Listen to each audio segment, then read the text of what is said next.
Hello, everyone, and welcome to our presentation. We're really looking forward to spending the next little while with you. My name is Lauren Wilson, and I thought I would just start by saying something or telling you something that I've learnt recently, that being that puppies don't sleep very well. I thought I'd pass the sleep deprivation stage after having two boys, but apparently not. So that's me. Hi, I'm Emma Dobbins. Hi, my name's Nicole. Hi, I'm Emma Hilton. We hope that everyone can take at least one new thing away from today's presentation. The digital learning activity is intended for students from all diverse backgrounds in years 3 to 4. We developed the activity incorporating 3 dimensions of the Australian curriculum, where multiple learning areas and general capabilities are engaged with an overarching cross-curriculum priority. The learning areas embedded are health and physical education, digital technologies, and history. 4 of the 7 general capability areas are targeted, being ICT capability, cross-cultural priorities, critical and creative thinking, and literacy.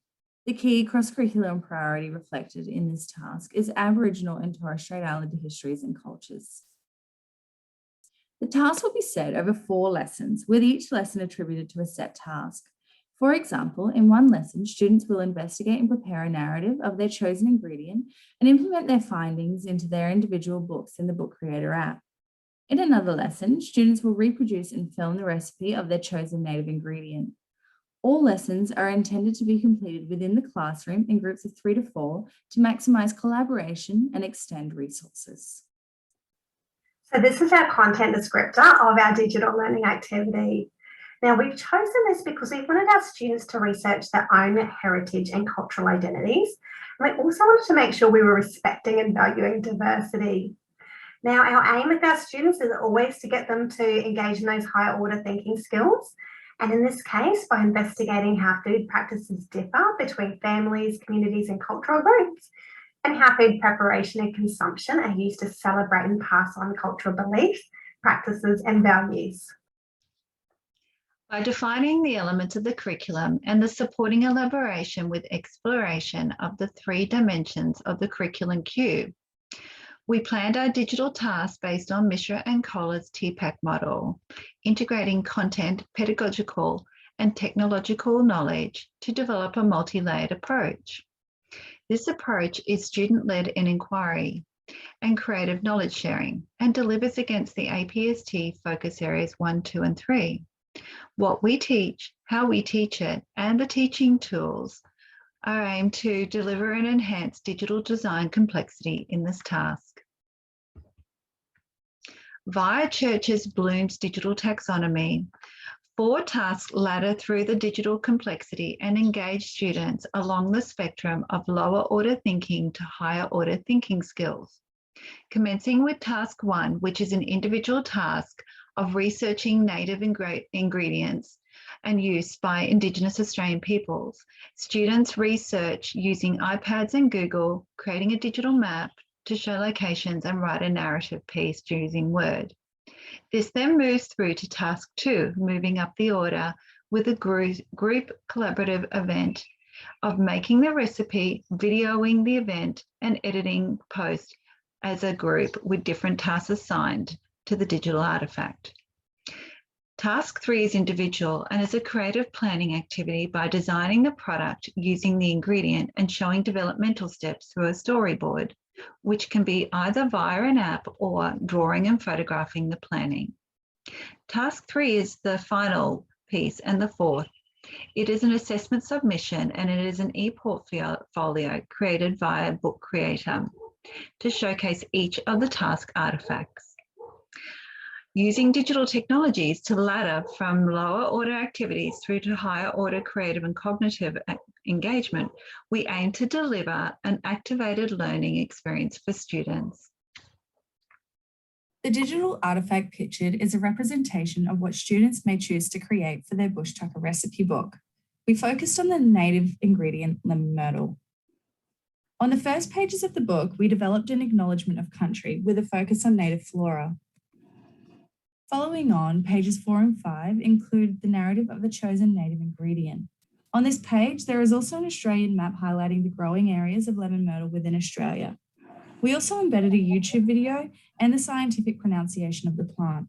Here is an example. Bacchausia citriodora. On the next pages, we reproduced a recipe incorporating the chosen native ingredient. This reproduction encompassed all relevant information required for recipe development, including prep and cooking time, ingredients, and method. As an extension of this task, the next pages include a video of students making this recipe. Here is an example of the first few moments of what this task may look like. Today we made lemon myrtle biscuits. The ingredients are self-raising flour, sugar, lemon myrtle, butter, and 4 eggs. On the last 2 pages, we planned and developed another recipe utilizing the chosen native ingredient. This time, we chose to develop a lemon myrtle healing ice. We once again embedded photos taken as evidence of the planning stage to the final product. We chose this software as we believed that it would meet the diverse needs and abilities of all of our students. It was straightforward enough for beginners, but also flexible enough for advanced users also. However, like anything new, we have identified a few areas of difficulty that students may face. Firstly, we found the software to be really time consuming. It was not as intuitive as we had hoped and had limited template options. We also found once we'd signed in and set up that there was no further instructions available, requiring us to do external Google searches. As a result, we would say that teacher attention within the classroom would be in really high demand, so we would suggest additional IT support in those initial stages. Moving on to access issues, we did encounter these initially, which hindered us working collaboratively on the product at the same time as one another. We did find a workaround, which meant that one person could set up the artifact, share that with the team members to edit. However, this requires plenty of patience from students. Moving on to notification distractions, this is a pretty obvious one and something we want to avoid because it all means time off task. Therefore, we would advise to turn off all notifications before beginning any activities. In terms of privacy protection, this is a huge one for schools, with permission from caregivers having to be adhered to at all times. Initially, we had asked for photographs and video of the children to be embedded within a publishable and shareable product, which may not suit depending on some of these considerations. This must be always considered, as it may prevent some students from completing the tasks in the originally intended manner. And finally, in terms of personal challenges and student diversity, as we well know, we can't assume that all children will have the same IT skills as their peers, nor the enthusiasm towards such tasks. So therefore, suitable scaffolding and positive encouragement from teachers will always be required. In order to ease all of this, we would suggest that preparation skill sessions or full information sessions prior to beginning the task on the use of the software would be best advice. So the 4 technologies used were Google Search, iPad Camera, iMovie, and Book Creator. Google Search was used to research the lemon myrtle and define the images and map for inclusion into the digital artifact. Then the iPad camera was used to take the photos and the short videos of the recipe creation. And then those files were imported into the iMovie app to create our video. So the files in the slideshow were reduced in length, the video sound was adjusted, unnecessary images deleted, narration added, and then the video was exported. But the main technology that we used was Book Creator, and this is the digital artifact. So importing the images and iMovie video, creating headings and text, then adjusting the font type, size, color, and alignment, creating borders and shapes, and resizing and repositioning those items, and then finally adding video captions, hyperlinks, and narration. That brings us to the end of our presentation. We truly believe that student learning and engagement has been greatly improved by using the digital technology, and we hope you will consider using Book Creator in your teaching practice. Thank you.